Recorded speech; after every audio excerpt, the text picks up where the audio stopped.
वसुदेवसुतं देवं कंसचाणूरमर्दनम् देवकी परमानन्दं कृष्णं वन्दे जगद्गुरुम्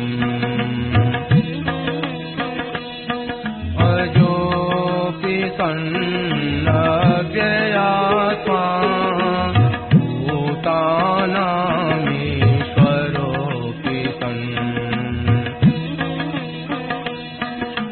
प्रकृतिं स्वामधिष्ठाय सम्भवाम्यात्ममायया यदा यदा हि धर्मस्य ग्लानिर्भवति भारत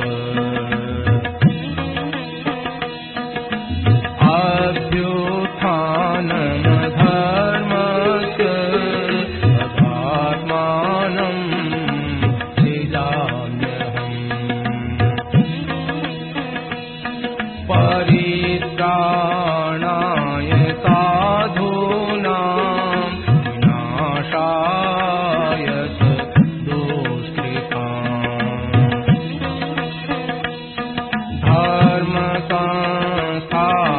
धर्मसंस्थापनार्थाय सम्भवामि युगे युगे जन्म कर्म च मे दिव्य एवं यो वेत्ति तत्त्वतः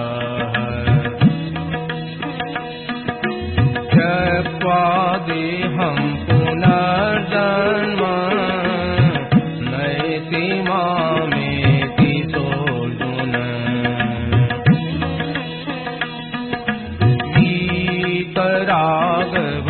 वीतरागभयक्रोधा मन्मया मामुपाश्रिताः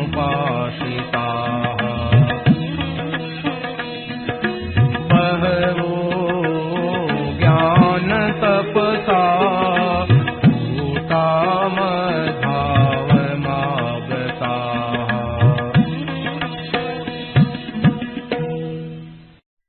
राम राम राम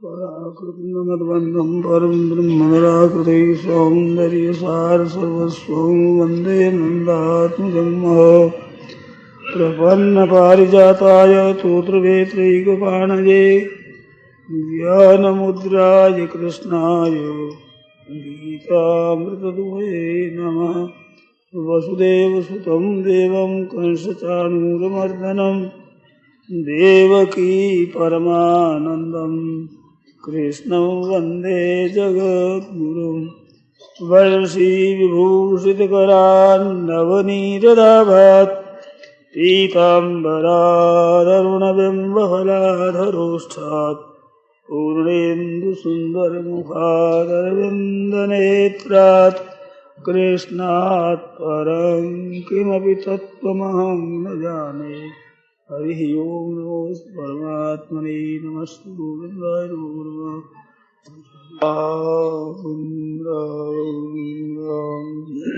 देखो परमात्मा सब में परिपूर्ण है,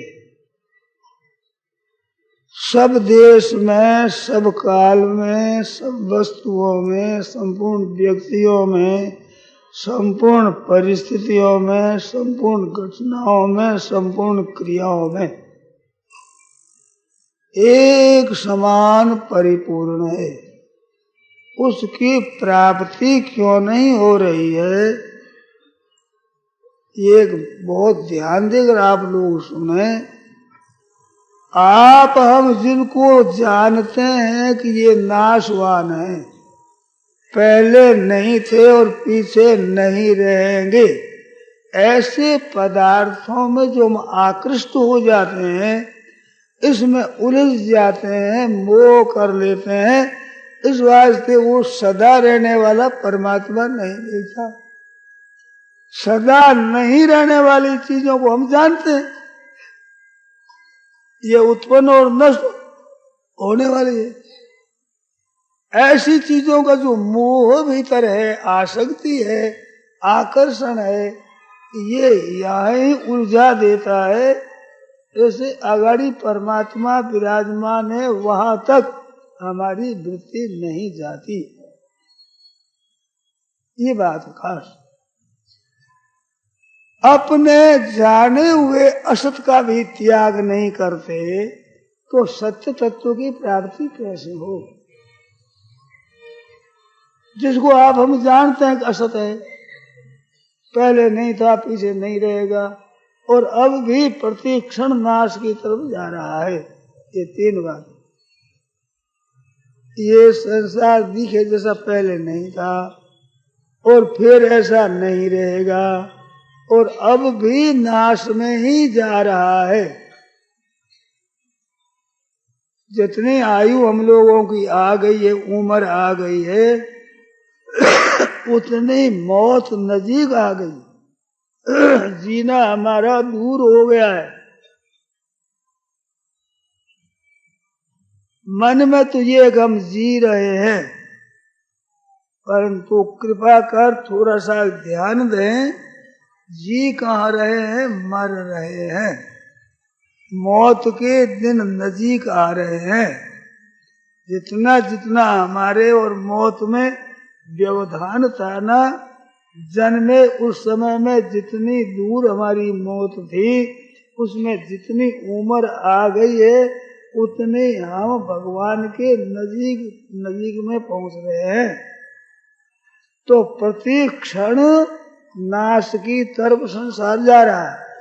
आपके हमारे ये शरीर नाश की तरफ जा रहे हैं।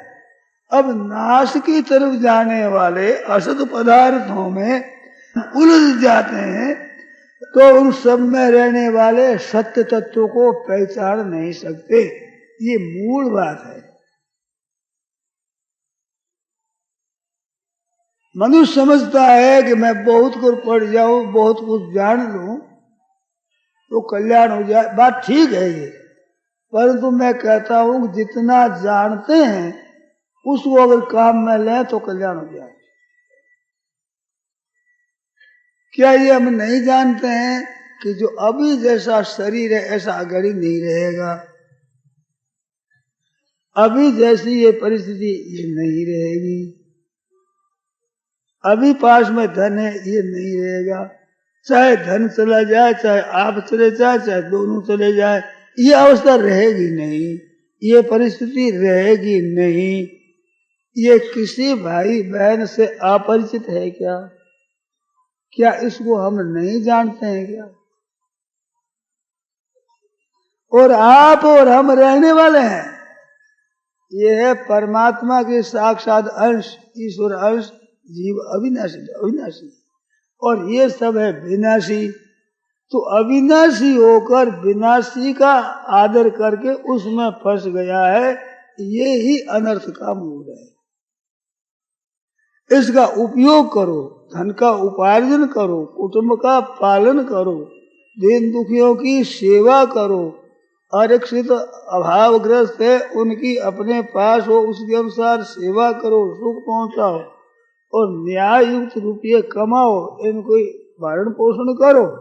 ये तो है काम। अपने उसमें आसक्त हो जाते हैं। जितने इतना लोभ हो जाता है कि दूसरा आदमी भूखा मर रहा है तो भी अपना पैसा खर्च नहीं करते। दूसरे दुख पा रहे हैं, कष्ट उठा रहे हैं, और अपने पास में पैसे बहुत है परंतु उनको खर्च नहीं करते हैं। उनको रख लेके रुपये तो रहना चाहिए। ये जो चीज है ये बाधक है। जहां कहीं मौका मिले, अभावग्रस्त हो, दुखी हो, दीन हो, उनकी सेवा करने के लिए है। भागवत में आया है, यावत ब्रियेत जठरम तावत स्वत्वं ही देहि नाम। जितने से आपका निर्वाह हो जाए, भोजन कपड़ा मकान, जिससे कि अपना जीवन निर्वाह हो जाए, उतनी चीज तो है अपनी। अधिकं यो भी मन्येता, अधिक पर जो अपना अभिमान करता है। क्षमा करना भाई, भागवत ने कहा, मैं नहीं कहता हूं। अधिक को अपना मानता है, उसको कहा चोर है वो। अधिकम यो भी मन्येता सस्ते ना, वो चोर है और दंड मारे तो उसे डंडा पड़ेगा। नाथ जी महाराज ने कहा युधिष्ठिर से। तो हमारे पास भोजन है, कपड़ा है, मकान है, जिससे हमारा निर्वाह हो सकता है, उतनी चीज तो आपके हिस्से की है। अब अधिक आपके पास पड़ा है, ये किसका है ये पता नहीं, तो भूखा है कोई, उसको थोड़ा अन्न दे दो, उसको भरपेट दे दो। ये नहीं कहा, अगर है तो भरपेट दे दो। कपड़ा वो नंगा है तो निर्वाह हो जो कपड़ा दे दो। वो रहने के लिए जाड़े मरता है तो जितना उसका निर्वाह हो वैसा दे दो। टाट दे दो, बोरा दे दो, उसका जाड़े दूर दे दो। वो आप अपना मान कर न दें, किंतु उनके पास नहीं है, हमारे पास ज्यादा है। वो ज्यादा है, उसका मालिक वो है, उनके पास आवश्यकता है, तो उसको उसी की वस्तु समझ उसको दे दो। भाइयों बहन, ये अगर शिक्षा ले लो तो बहुत लाभ होगा, व्यवहार में भी बड़ा अच्छा होगा, परमात्मा पारमार्थिक रास्ते में भी आपका कल्याण होगा और आपके लिए कोई बाधा नहीं होगी, क्योंकि अपना जितने निर्वाह हो उतना अपने चलता है। ऐश आराम ही नहीं, स्वाद शौकीन ही नहीं, भोग बुद्धि नहीं, ये नहीं, निर्वाह मात्र की वस्तु अपने रहे। और बढ़िया बात तो ये हुई है कि भाई हमारे भोजन करे इतनी वस्तु है, पर फिर भी कोई भूखा आ जाए उसको दे दो। ये ऊंचे दर्जे की चीज, मैं इतनी नहीं कहता। युधिष्ठिर महाराज ने यज्ञ किया, जो मांगे उसका 10 गुना दान दिया। 1 रुपया तो 10 देना, 10 हुए तो 100, 100 मांगे तो 1000, 10,000, 10,000 में लाख, ऐसा दान किया। बड़ी भारी प्रशंसा हुई, ब्राह्मण बैठे हुए प्रशंसा कर रहे थे कि बड़ा भारी यज्ञ किया। तो एक नेवरा नकुल बीजू वो एक प्रकट हुआ, उसने एक मनुष्य वाणी से कहा कि तुम झूठी प्रशंसा क्यों करते हो, यज्ञ तो हमने इस तपोवन में देखा, उस यज्ञ के सामने ये यज्ञ कुछ नहीं। पूछा भाई क्या यज्ञ था? कहते एक ब्राह्मण, एक ब्राह्मणी, एक बेटा और एक बहू, 4 प्राणी रहते इस जंगल में। वे ठीक पवित्र ब्राह्मण की वृत्ति से अपना निर्वाह करते थे।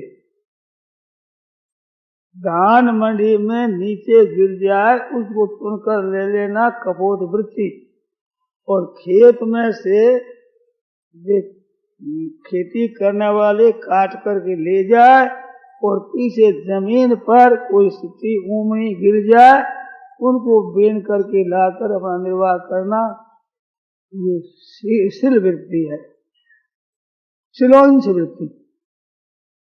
इससे अपना निर्वाह करते थे।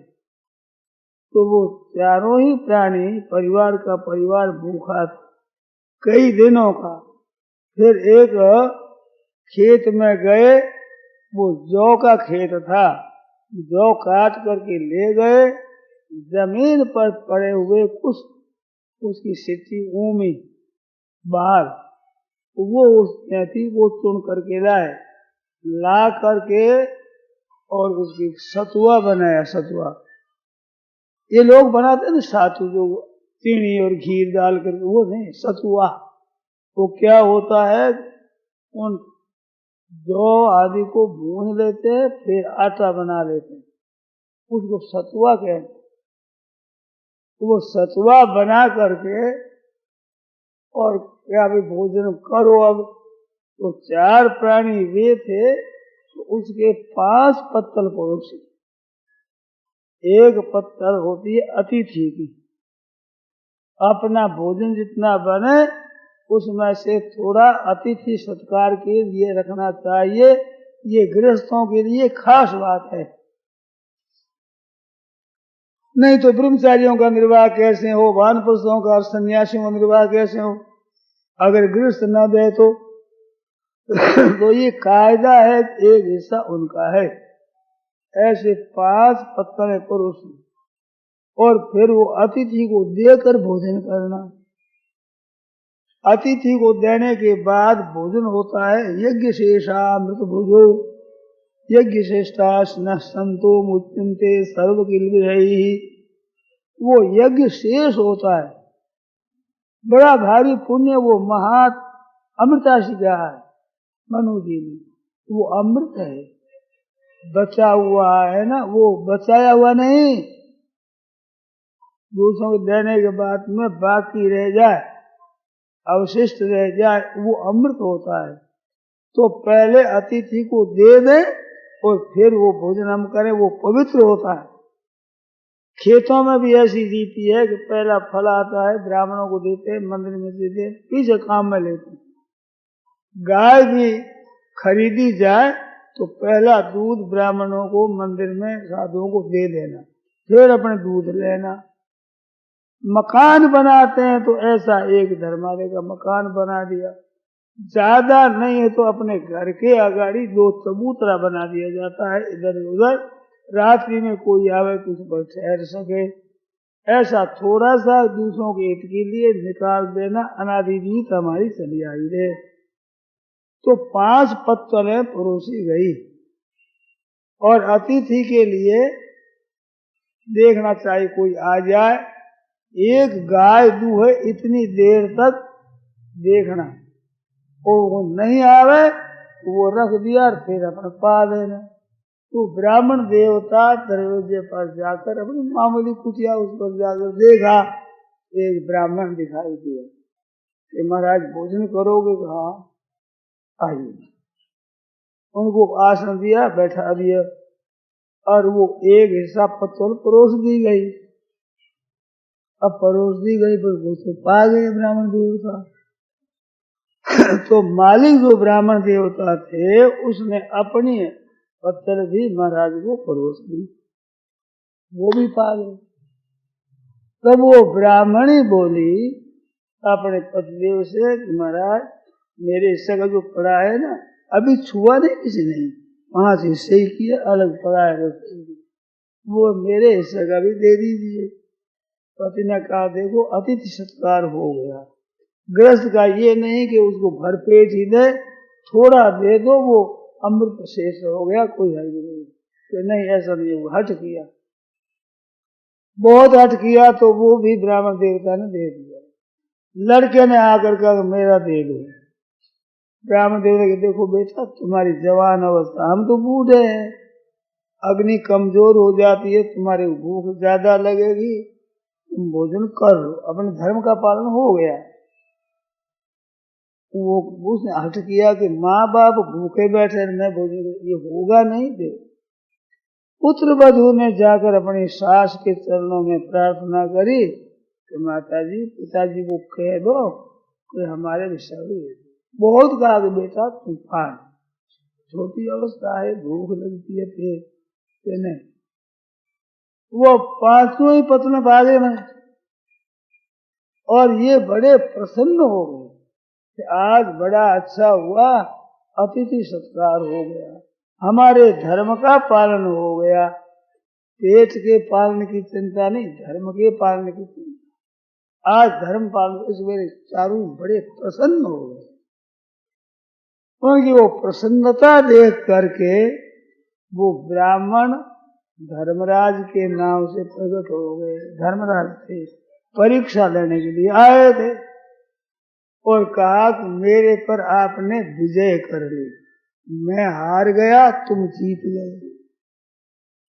भूखे पेट अन्न दे देना मामूली बात नहीं है, कहने में जोर नहीं आता, परंतु भूखे पेट अन्न मिले दूसरे को दे दें फिर राजी हो जाए कर रहा काम। तो धर्मराज प्रकट हो गए और कहा कि तुम इसी शरीर से चलो स्वर्ग में। वो स्वर्ग में चले गए। वो नेवला कहता है कि पत्थर में उसने आचमन किया ब्राह्मण ने, उसमें मैंने लेट लगाई तो जितना जितना पानी लगा उतना मेरा शरीर सोने का हो गया। और यहाँ सुना कि यज्ञ किया बड़ा भारी युधिष्ठिर में, तो यहाँ आकर मैंने जूठन में चरणों के धोए पानी में और सब जगह लेट लगाई, एक रुआ सोने का नहीं हुआ, कादा और लग गया। तो आप प्रशंसा करते हो उस यज्ञ के समान ये यज्ञ नहीं हुआ। तो यज्ञ कोई ज्यादा ही धन से होता हो ये नहीं है, ये है नियत पर दूसरे को आराम कैसे पहुंचे, सुख कैसे पहुंचे, हित कैसे हो। ते प्राप्नुवन्ति मामेव सर्वभूति ते रता। प्राणी मात्र के हित में रत होते हैं, पर हित सरिष धर्म नहीं भाई। पर हित बस जिनके मन माही, तिनका जग दुर्लभ कछु नाही। आज की नारी समझ में आया था। तो दूसरे का हित जिसके निवास करता है उसके लिए संसार में कोई दुर्लभ नहीं। तो धर्मराज प्रकट हो गए, पर युधिष्ठिर महाराज के उतना बड़ा यज्ञ किया, उसकी महिमा इतनी नहीं। तो भाइयों से बहनों से कहना है, कोई भी भूखा हो उसको अन्न दे दो, थोड़ा दे दो। ऐसा नहीं कि वे भूखे रह गए दे दिए, ऐसा मैं नहीं कहता। थोड़ा भी दे दो, एक रोटी दे दो, आधी रोटी दे दो, कुछ घर पर आया है तो ये गृहस्थ का धर्म है। पर देना बड़ा बनाया अन्न, पैसा अधिक नहीं। वो तो देव तो शुद्ध ब्राह्मण हो, वेद पाठी हो, पात्र हो तो दो, और नहीं तो अन्न का तो भूखा मात्र पात्र होता है। अतिथि सत्कार कर देना, अन्न देना, ये गृहस्थ का धर्म है। तो उसमें ज्यादा संपत्ति हो ये कारण नहीं है। जैसी है उसी सत्य सारू दत्त बाटी ये ना पोगे तो नरा, जैसी शक्ति है उसमें करो, उससे आपके धर्म का पालन हो जाता है। तो ये कब होता है? अपने सुख का त्याग कर दूसरों का हित करने की वृत्ति रहने से। सज्जनों, ये जो नाशवान पदार्थों के द्वारा सुख लेने की वृत्ति है, ये महान अनर्थ करने वाली है। अर्जुन ने पूछा गीता में 36वां श्लोक है 30 अध्याय का, कि महाराज ये न चाहता हुआ भी पाप क्यों कर बैठता है? तो भगवान ने कहा, ये जो सुख बुद्धि स्वार्थ कामना है, मैं सुख पाऊं, ये बुद्धि पापों का मूल है, इससे पाप पैदा होते हैं सब। ऐसा भगवान ने कहा है 30 अध्याय अंत में। तो ये अपने स्वार्थ बुद्धि है, ये पाप कराने वाली है। स्वार्थ बुद्धि पाप करने वाली है, भोग बुद्धि बहुत ज्यादा पतन करने वाली। दूसरे अध्याय के 44वें श्लोक में भोगे ईश्वरीय प्रसक्ता नाम तया परित चेतसाम व्यवसायत्मिका बुद्धि समाधो न विधीयते। भोग भोगने में और संग्रह करने में जो आसक्ति है, एक धुन लगी हुई कि सुख पाऊं संग्रह कर लूं, ऐसी जिसकी वृत्ति है, वो परमात्मा की प्राप्ति करना है ऐसा निश्चय भी नहीं कर सकता, प्राप्ति दूर हुई। एक पक्का विचार भी नहीं कर सकता। तो भोगों में और संग्रह में आसक्ति न रखो। इसका अर्थ ये नहीं है कि आपके पास में धन हो फेंक दो अथवा सबका सब दे दो किसी को, ये मैं नहीं कहता। लोग ऐसा समझ लेते हैं कि धन की छोड़ने की बात कहते हैं, बाबा ये धन दे दो, ये नहीं कहता। कमाओ, उपार्जन करो, रक्षा करो, परंतु जैसे उनमें से अपना निर्वाह करते हैं ऐसा औरों का भी निर्वाह हो, ये वृत्ति रखो। स्वार्थ बुद्धि अपने अकेले ही सब ले लें, भोग भोग ऐसा नहीं।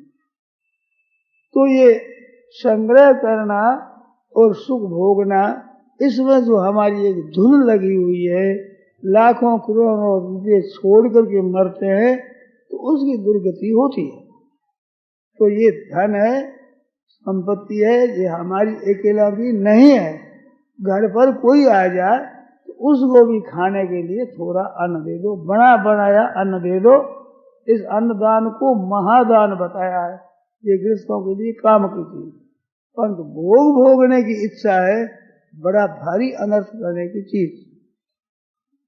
छोटी अवस्था होती है, जवानी आने लगती है, उस समय में मनुष्य एक अंधा हो जाता है। यौवनम धन संपत्ति प्रभुत्व अविवेकता एकैकमप्यनर्थाय किमु यत्र चतुष्टयम्। एक जवानी आ जाती है तो उसके मद में आदमी पागल हो जाता है। जवानी कियो है गेलो मारे में ही सुने है लोग, सुनते ही नहीं हो। छाया ने मेरे खेचे लो दौड़ी पागल जोर ऐसा है। तो जवानी कियो है गेलो गेला हो जाता है, पागल हो जाता है जवानी के मद में। भाई हो चाहे बहन हो, बच्चे हो, लड़के हो चाहे लड़के हो, जवानी जिस समय आती है उस समय बड़ी मुश्किल होती है। कई पड़े कई पीतले कई एक लंगे पार, किन किन अवगुण नहीं किया ये भय चढ़न की बात। अवस्था चढ़ती है उस समय में किस किस ने अवगुण नहीं किया है, कौन आदमी कलंक से बचा है, ऐसा बहुत कम मिलेगा आपको। तो ये चढ़ती जवानी होती है, ये बड़ी खराब। आप बुरा मत मानना भाई, बात आ गई इस वास्ते कहता हूं। ये गधा 25 होती है, 15 वर्ष से 25 वर्ष तक, 40 वर्ष हो गए। तो ये 25 वर्ष को गधा 25 कहा है। जैसे सावन में घास होता है चरने के लिए, और गधा है वो गधी के पीछे दौड़ता, घास नहीं करता, पागल हो जाए। घास है बहुत बढ़िया, चलो नहीं चल सकते। इस तरह से इसकी जवानी आती है, उस समय ये गधा 25 है। अब दूसरी बात भी सुन लो, अगर साधन किया जाए तो साधन 25 है।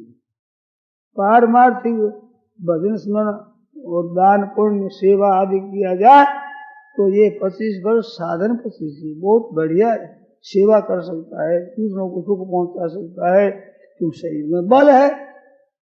तो इस समय ये गधा 25 नहीं होगा, साधन 25 हो जाएगी।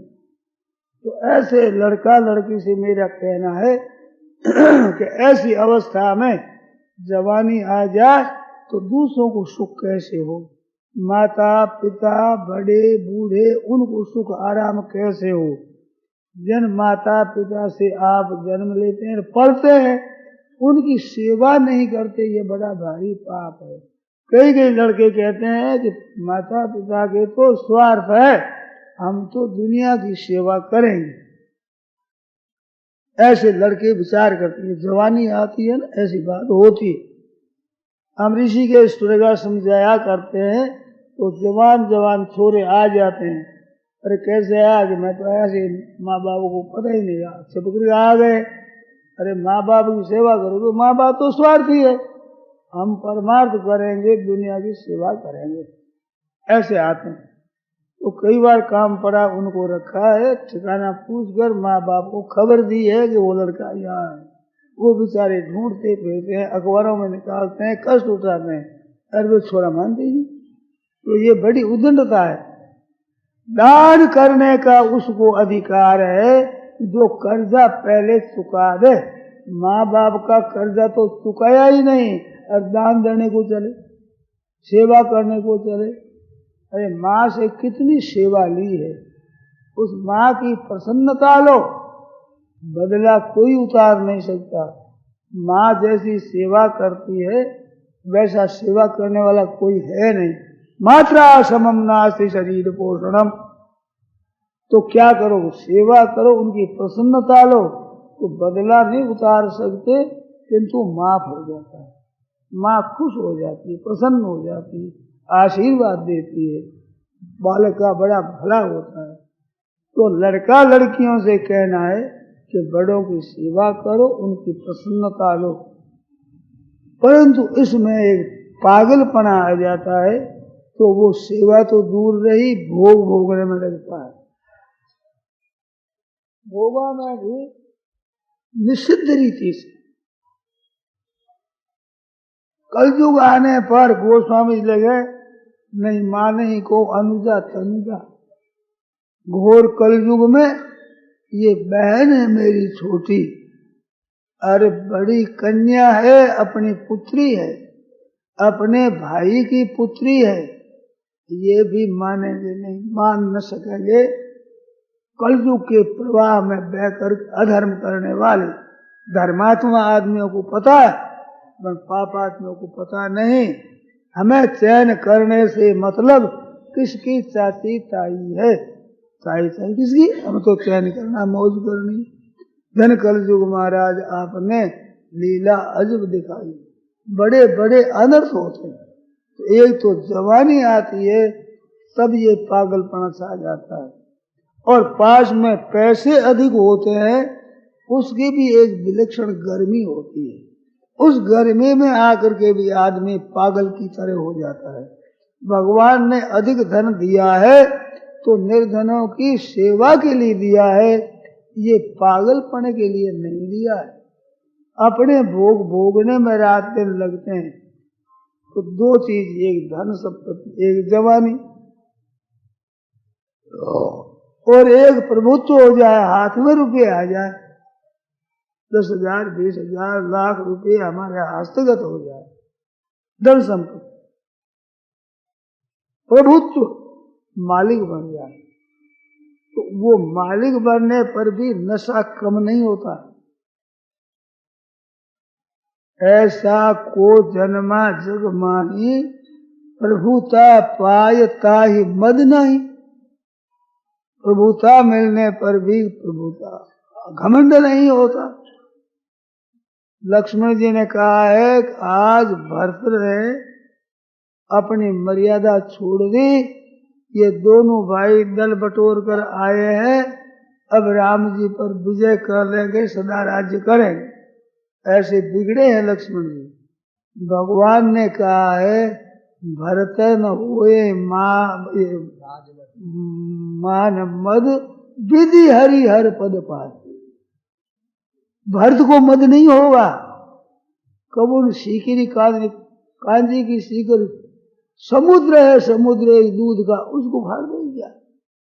भरत ही होए नराज मद, विधि हरि हर पद पाए। राम जी जानते थे भरत को मद नहीं होता। वे कहते मद में आज मर्दाद मिटाने के लिए आ गया, लक्ष्मण जी के हुआ। राम जी कहते नहीं, भरतन हो ये राज मद।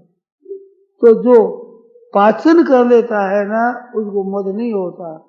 वो धन पचता नहीं है, मालकियत पचती नहीं है, तो अजीर्ण हो जाता है, उसको मद आ जाता है। तो ये चार चीज, जवानी अवस्था और धन संपत्ति और मालकियत, तीन, और अविवेकता, अज्ञान, मूर्खता, भोगों में देखता है बस भोग भोगना, एतावधिक निश्चिता। सुख भोगना है, चाहे वो शास्त्र की रीति से हो, चाहे निषिद्ध रीति से हो, पाप करके भी सुख भोगना है। लड़की किसकी है, कौन है, कैसा है, इसका ज्ञान नहीं, केवल सुख भोगना है। इस बच्चियों को भी ऐसा ही बात है कि वो जवानी जब आ जाती है तो हमारी वो बच्चियां बहना भी ऐसे उद्दंड हो जाती है, भोग भोगने में लग जाती है, क्योंकि पता है नहीं, उम्र है छोटी, शिक्षा मिलती नहीं। और आजकल के वायुमंडल में शिक्षा के कारण बहुत बड़ा भारी अनर्थ हो रहा है।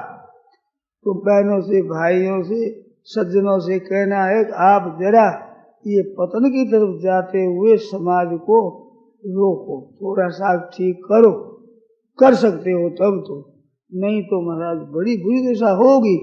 जवानी और इधर पैसे ये देखो मालकियत और इधर अविवेक, विवेक नहीं है, क्या करना चाहिए क्या नहीं, क्या मर्यादा है, उसको मानते नहीं।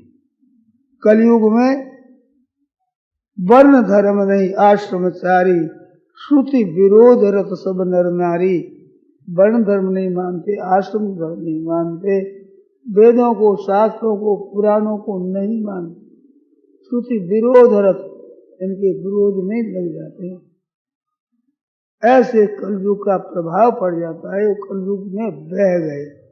इस वास्ते भाइयों से बहनों से कहना है, जरा सावधान रहो।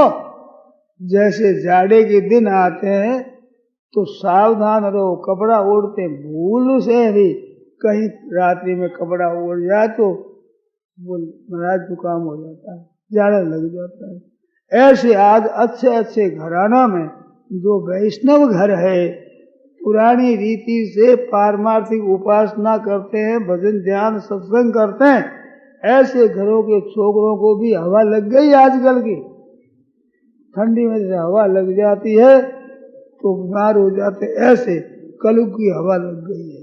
सावधान रहो, सावचेत रहो, बड़ा भयंकर जमाना आया है, ये आग है आग, इससे बचो भाइयों, भोगों से बचो। शास्त्र की आज्ञा के अनुसार, मर्यादा के अनुसार आप भोग भोगो, वो भी भोग का तत्व जानने के लिए, जिससे कि वैराग्य हो जाए। मानव से यही तनु कर फल विषयन भाई, इस शरीर का फल विषय भोग नहीं है। ब्रह्मचारी दो तरह के हमारे माने गए, एक नैष्ठिक ब्रह्मचारी होता है, एक उपकुर्वाण ब्रह्मचारी होता है। नैष्ठिक ब्रह्मचारी तो साधु सन्यासी हो जाता है भीष्म जी की तरह सदा के लिए, परंतु जिनके बुद्धि समझ में नहीं आती, बुद्धि में बात आती नहीं, भोगों में आकर्षण बहुत ज्यादा है, त्याग कर नहीं सकते, तो शास्त्र की आज्ञा के अनुसार विधि पूर्वक विवाह करके और उसको निकाल दे। विवाह सुख भोग के लिए नहीं, किंतु आसक्ति है वो न्याय युक्त काम करके उनको भोग करके आसक्ति को मिटा दे। उद्देश्य आसक्ति मिटाने का होता है, भोग भोगने का नहीं, तो उसको वैराग्य हो जाएगा। धर्मते विरति योगते ज्ञाना, धर्म पूर्वक विषयों के सेवन करने से वैराग्य पैदा होगा, योग से ज्ञान पैदा होगा, और ज्ञान मोक्ष पर वेद बखाना। तो धर्म को सामने रखकर, मर्यादा को रख करके भोग भोगोगे तो आपके भोगों का ज्ञान हो जाएगा।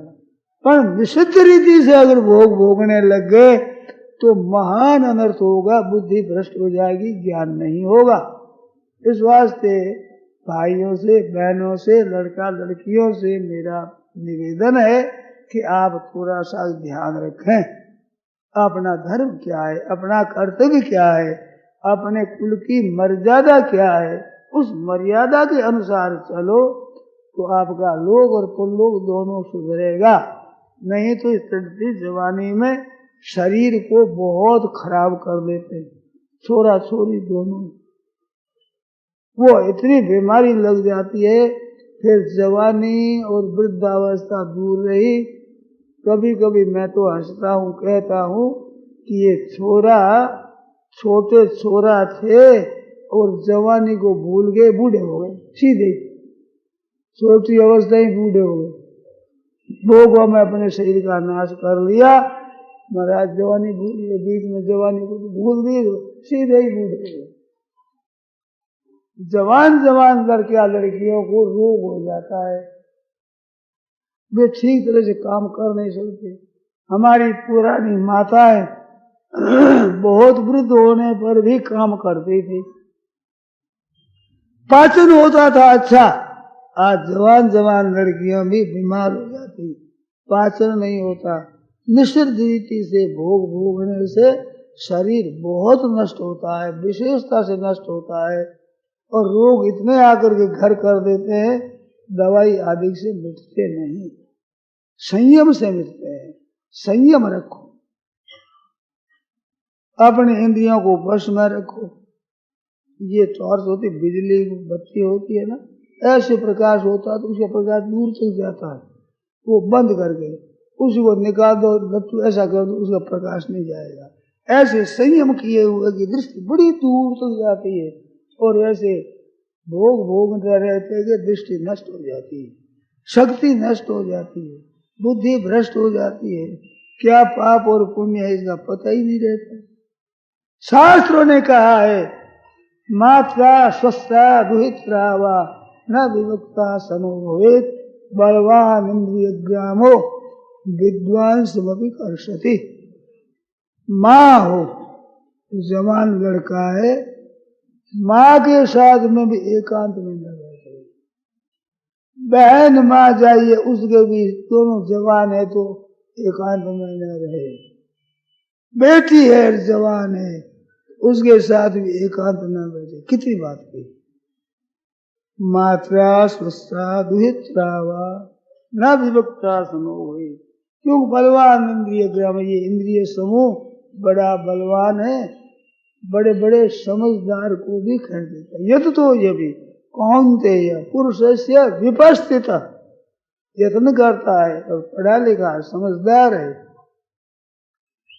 इंद्रियाणी प्रमाथीनी हरंती प्रसभम मना, बलात्कार से मन को हर करके डुबो देती है। इस वास्ते पहले से ही सावधान रहो। आज सावधान होने की बात को भूल गए और भोगों के भोग में लग गए। ऐसा लड़का लड़की बड़ी नीची दिशा में जा रहे हैं और वो थोड़ी उम्र में मर जाएंगे।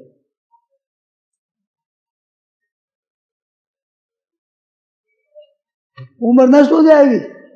ये जो उम्र हमारी है ये वर्षों के अधीन नहीं है, श्वासों के अधीन है। श्वास जितने हैं उतना दिन हम जिएंगे, परंतु उन श्वासों को खर्च कर दोगे तो जल्दी मर जाओगे। जैसे घड़ी होती है ऐसे चलती है, उसको वो निकाल दिया भाई ऐसे ऐसे चलेगी, 8 दिन में चलने वाली 8 पर भी नहीं चलेगी, वो जल्दी खत्म हो जाएगी। ऐसे निषिद्ध रीति से भोग भोगने से धुमकड़ी बड़ी तेजी से चलती है, श्वास बहुत जल्दी चलती है, जल्दी बन जाता है। वो उम्र खत्म कर दी भोगों के भोग नहीं, उससे मर जाएगा, वो रोगी हो जाएगा, आराम से जी नहीं सकता। ऐसी दुर्दशा होगी। और भोगों का दरवाजा आज खोल दिया गया, आज भोगों का दरवाजा खुले हो गए बस। चाहे कन्या हो, चाहे विधवा हो, चाहे सधवा हो, चाहे कोई कौन हो। कितना महान अनर्थ हो रहा है, कितना अनर्थ है, कितनी दशा क्या होगी। शरीरों की दशा खराब होगी, धर्म कर्म तो रहेगा ही कहाँ, पारमार्थिक रुचि उनकी पैदा ही कैसे होगी। ऐसी दुर्दशा होगी। अरे हो रही है तो भाइयों बहनों बालकों चेत करो, होश में आ जाओ, थोड़ा सत्संग करो, स्वाध्याय करो, शास्त्रों को पढ़ो, थोड़ा देखो तो सही। और इधर देखते ही नहीं, वो पागल हुए घूमते हैं। बड़ा भारी अनर्थ हो रहा है। इस वास्ते ये भोगेश्वरी प्रसन्नता ना, भोगों में आसक्त है और संग्रह करके धनी बनने में आसक्त है, वे पारमार्थिक उन्नति नहीं कर सकते। तो इसमें चेत करो। जिसमें भी ये भोग नगरियां है ना, दिल्ली है, कलकत्ता है, बम्बई है, मद्रास है, ये जितने जो बड़े बड़े शहर है, इनमें भोगों की बहुत बहुलता है। इसमें ठीक साबित रहना बड़ा मुश्किल हो जाता है। कुंवारे लड़का लड़की भी बिगड़ जाए, बड़े दुख की बात है। ठीक मिलेगा, थोड़ा सा थोड़े दिन है ये 25 वर्ष, इनमें ठीक तरह सावधान लो, फिर उम्र आपकी बड़ी सुंदर बीतेगी। हम लोगों की देखी हुई बातें हैं, उसी रास्ते हम आए, उस रास्ते आप चल। तो ऐसी है अवस्था, होती है ऐसी मनुष्य, बड़ी भूलें होती है, बड़ी बड़ी गलतियां कर बैठता है मनुष्य। इसे रोगा अब पिछताए क्या होगा, चिड़िया चुग गई खेत, अब क्या होगा। परंतु अब भी अगर चेत करो तो भी काफी ठीक होगा। पहले से रहे पूरा ब्रह्मचारी, तब तो कहना ही क्या है। नहीं तो बड़ा नुकसान हो जाएगा। अरे ब्रह्मचर्य नाश कर डाला, क्या देश भया मत वाला। कैसा देश, अपने ब्रह्मचर्य का नाश कर दिया, जान जान कर दिया। बहुत खराब चीज, बहुत खराब चीज। भाइयों बहनों चेत करो। बच्चियों को चाहिए विशेषता से होश में आओ। धनी आदमियों को चाहिए कि विशेषता से आप ध्यान रखो, क्योंकि आपके पास जवानी भी आ गई, धन भी आ गया, और विवेक है नहीं, ज्ञान मिलता नहीं, सच्ची बात सच्ची शिक्षा मिलती नहीं है। क्या करे मनुष्य बेचारा, कहाँ जावे, ऐसी दशा। तो अविवेक रहता है, और फिर हाथ में पैसे आ जाए, मालिक बन जाए, फिर तो कहने क्या है। बंदर था, बंदर को मदिरा पिला दिया और बिच्छू लड़ गया और सामने वृक्षावली आ गई। देखो तमाशा क्या होता है। पहले तो बंदर, फिर मदिरा पिला दिया जाए और फिर बिच्छू डंक मार दे। अब शांति से बैठ सकेगा? ऐसी दशा है ये आज। जवानी आ गई है, ये मद है, धन हो जाए का मद आ जाए। ये मदिरा पी लिया पागल कर देता है, और जिसमें विषयों का डंक मार दिया, वो भोगों की इच्छा हो गई, वो जहर चढ़ गया अलग, और सामने खुली चीजें मिल गई, भोगने की सामग्री मिल गई, फिर क्या दशा होगी। तो चेत करो, होश में आ गए। कहते हैं एक कलयुग का पुनीत प्रभाव है, मानस पाप नहीं लगता, पुण्य होता है। तो किस अवस्था में कि पुण्य करना चाहता है, मौका नहीं मिला, और नियत पुण्य की है तो पुण्य हो जाएगा। पाप करने की मन में आ गई, परंतु सत्संग सद्विचार के द्वारा उसको हटा दिया तो मानस पाप नहीं लगेगा, क्योंकि पाप का इरादा नहीं है। विचार हो जाए, इरादा हो जाए तो फिर लगेगा भाई। पहले तो विषयों का चिंतन होता है, उससे आसक्ति होती है, उससे कामना, उससे क्रोध, फिर प्रणश्यति नौबत बजती, तो उसको पाप नहीं लगता। जिसकी नियत पाप करने की नहीं है और पाप की वृत्ति हो गई, वो रखना नहीं चाहता, तो इतनी एक माफी हो जाती। नहीं तो पहले पाप मन से होने पर भी दंड होता था, इतना आज माफ कर देते हैं, क्योंकि मनुष्य परवश हो गए हैं बेचारे। इस वास्ते आप सब बड़ी सावधानी से चलो, अपने धर्म पर आप कायम रहो, अपने कर्तव्य का ठीक पालन करो। अपने द्वारा दुनिया के हित कैसे, मनुष्य के ऊपर जिम्मेवारी है, देवताओं का पालन करे, ऋषियों का पालन करे, और जीव जंतुओं का पालन करे, पितरों का पालन करे, अरे भगवान का पालन करे, भगवान की सहायता करे, भगवान को भी सहायता करे, भगवान की भी सेवा करे, उनके अनुकूल चल करके भगवान की प्रसन्नता भी रहे।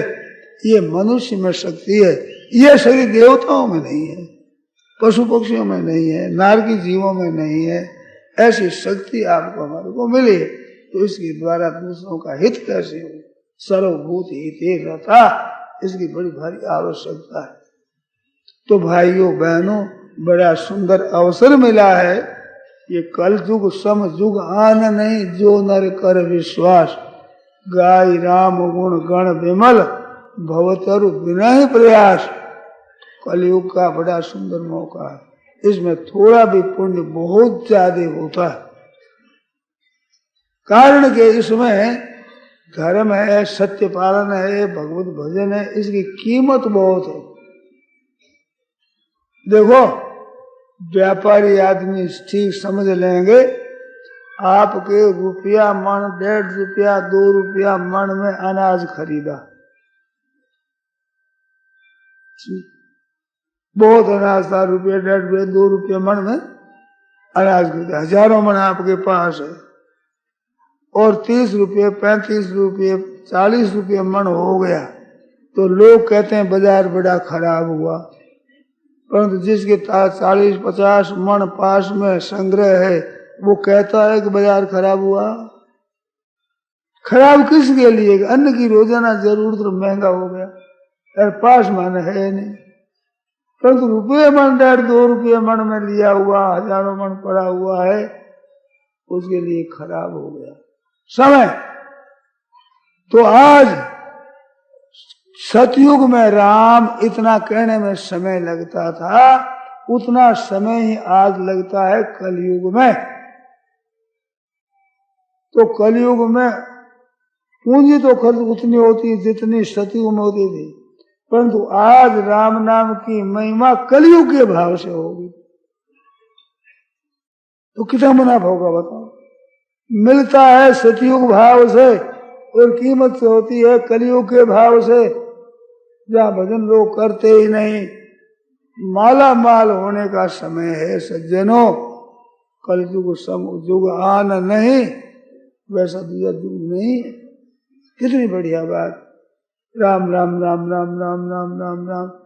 इतना समय सतयुग में लगता था पर उसकी इतनी महिमा नहीं थी। आज उतने ही महिमा उतने ही समय में कितना भजन हो जाता है। पुराने जमाने में सत्य पालन करने वाले बहुत आदमी थे, उसमें सत्य की इतनी कीमत नहीं थी। आज सत्य बोलने की बड़ी भारी कीमत है, क्योंकि जैसे दुष्काल पड़ गया अन्न नहीं मिलता, ऐसे सत्य भाषण और धर्म काम करने वाले धर्मात्माओं का अकाल पड़ गया है। ऐसे पुरुष मिलते नहीं। अब थोड़े आदमी अगर धर्म का पालन करे, सत्य का पालन करे, तो आप में विलक्षण शक्ति आ जाएगी। आज कलयुग के मौके पर उसका कितना मूल्य होगा। तो अभी बहुत बढ़िया मौका है भजन स्मरण करने का, सत्य पालन करने का। पहले लोग आपके वैश्य समाज में कोई झूठा खत लिख देता, झूठा पुर्जा बना देता, तो लोग कहते राम राम राम राम। क्या करता है? धोड़े पर काला, ये मारवाड़ी शब्द है, धोड़े पर काला।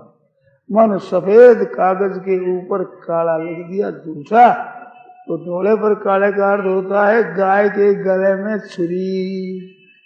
गाय को मारना गो हत्या की तरह मानते थे। धोड़े पर राम राम, आज वही की वही बनती है। कितना पाप होगा, क्या करे समझते ही इन बातों की तरफ ख्याल करते ही नहीं कि ये भी कोई पाप होता है। एक दो आदमी करते थे, उंगली देखो देखो देखो ये ऐसा झूठा पुर्जा बनाता है, झूठा खत लिखता है। आज किसको बना? सभी प्राय ऐसे हो गए। आप कृपा करो कृपानाथ, बच जाओ, लंका में विभीषण हो जाओगे। विचित्र बात है, आज का जमाना ऐसा है, इसमें धर्म की पालन करने की बहुत ज्यादा कीमत है। ऐसा सावधानी से चलो, डरते रहो यह जिंदगी बेकार ना हो जाए, सपने में भी किसी जीव का अपकार ना हो जाए। आज एक सज्जन ने पूछा था कि धर्म की परिभाषा क्या है। मैंने उत्तर दिया कि श्रूयताम धर्म सर्वस्वम और श्रुत्वा चैवावधार्यताम। पूरा धर्म सुन लो और धारण करो।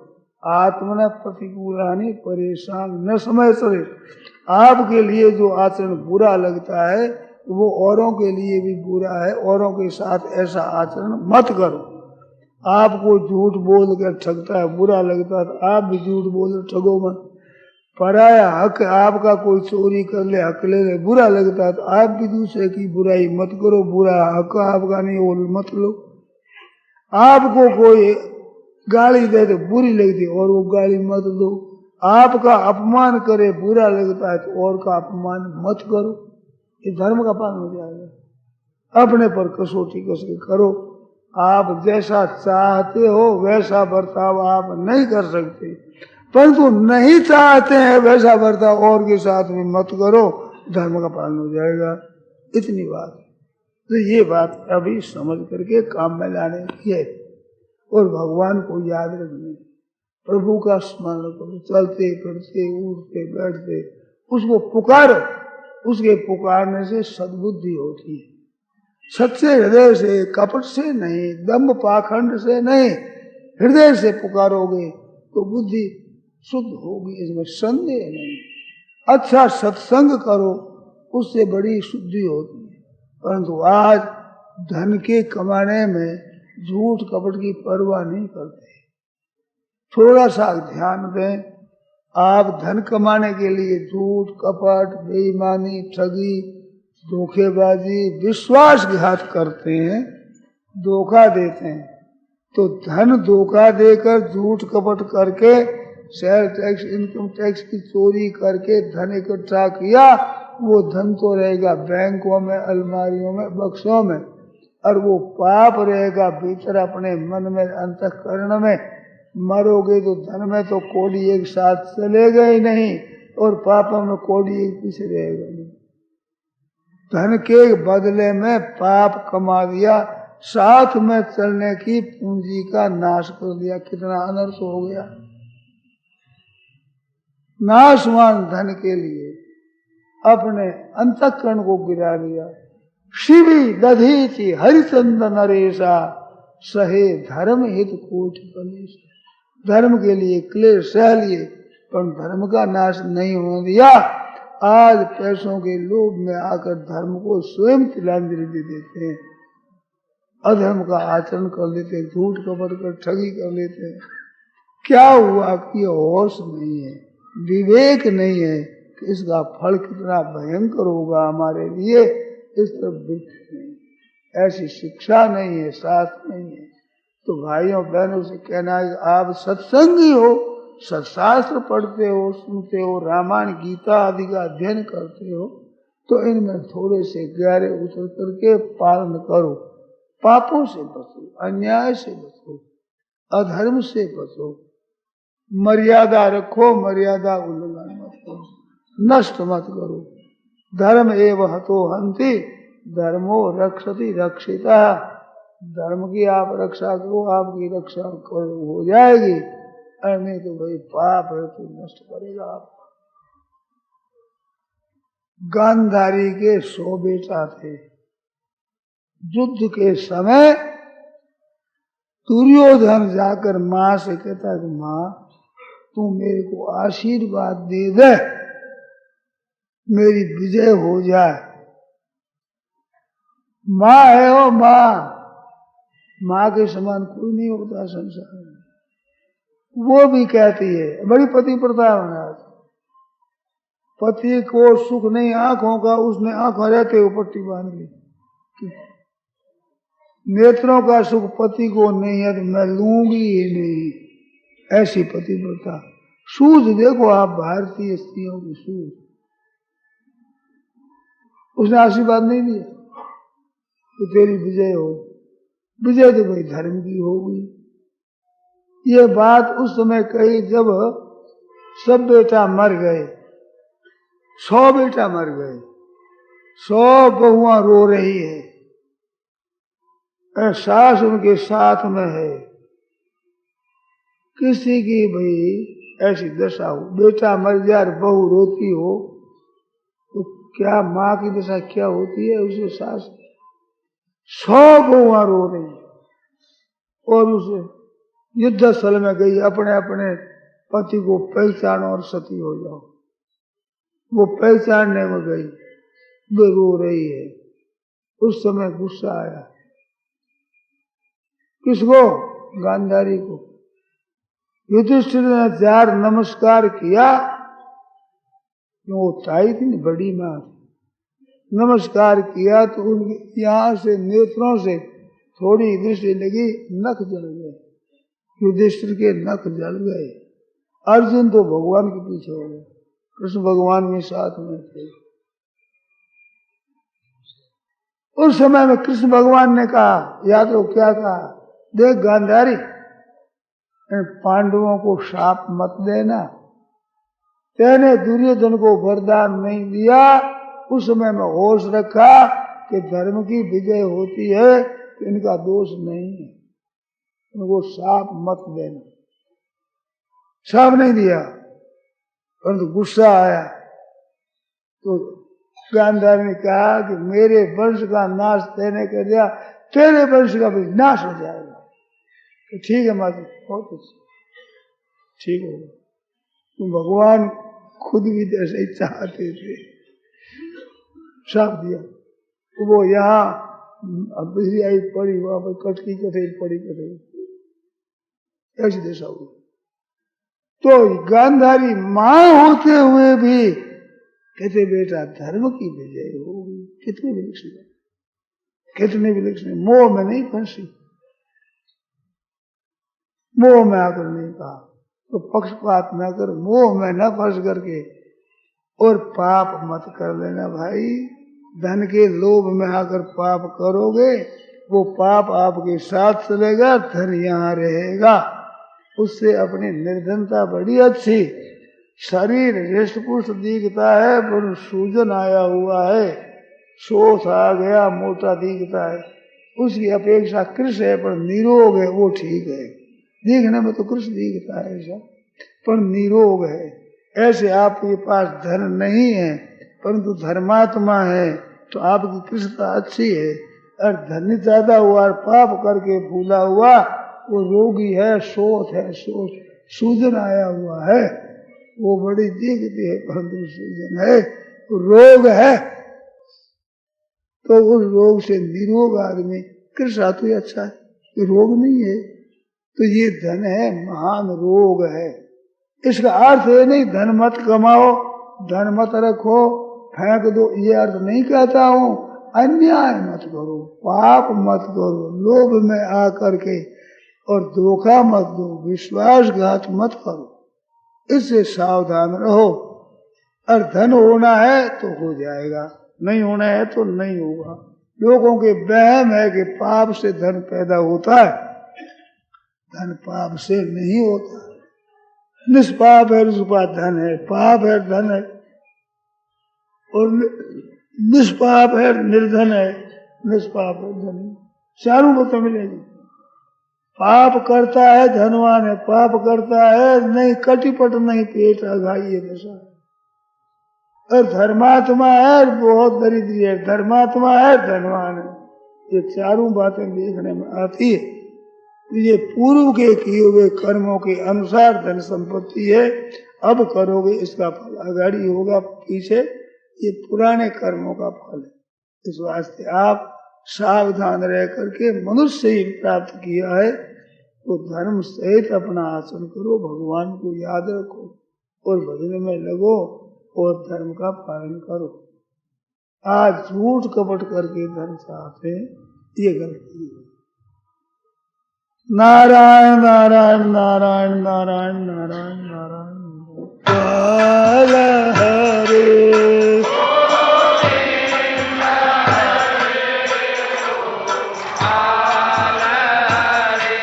जय जय प्रभु दीन दयाल हरे।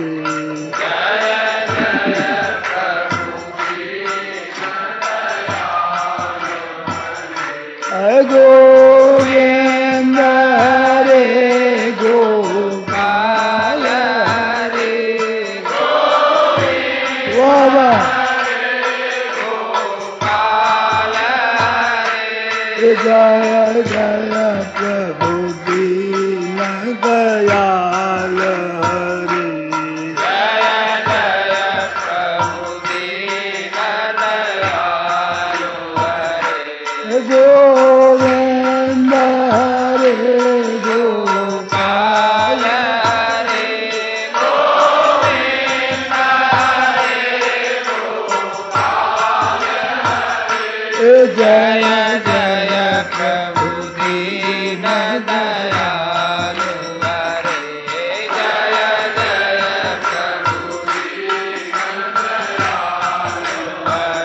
जय गोविंद हरे गोपाल हरे गोविंद हरे गोपाल हरे। जय जय प्रभु दीन दयाल हरे। जय जय प्रभु दीन दयाल हरे। गोविंद रे गोपाल रे गोविंद जय जय प्रभु दीन दयालु हरे जय जय गोविंद रे गोपाल हरे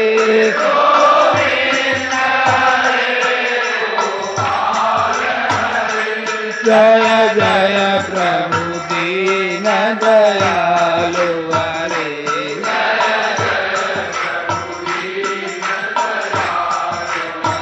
जय गोविंद रे गोपाल हरे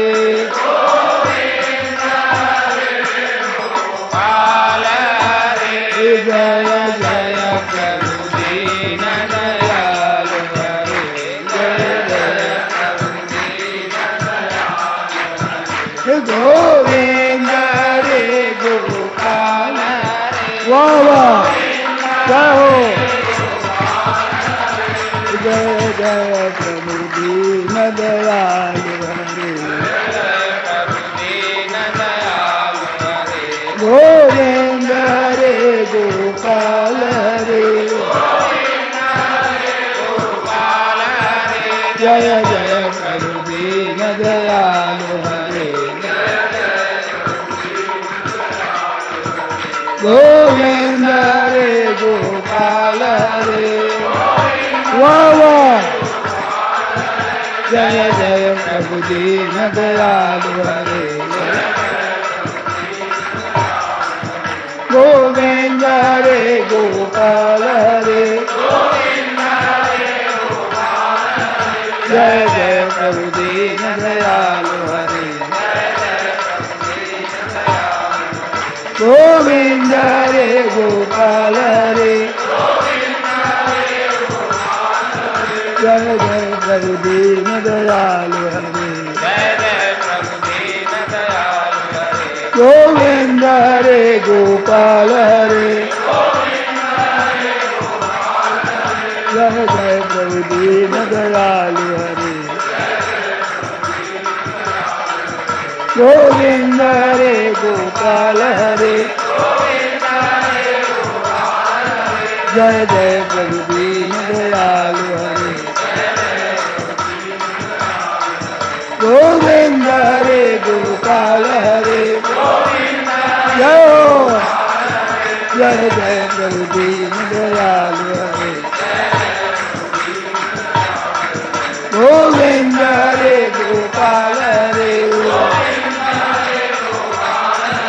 जय जय प्रभु दीन दयालु हरे गोविंद रे गोपाल हरे जय जय प्रभु दीन दयालु हरे गोविंद रे गोपाल हरे जय जय प्रभु दीन दयालु हरे गोविंद रे गोपाल हरे जय जय प्रभु दीन दयालु हरे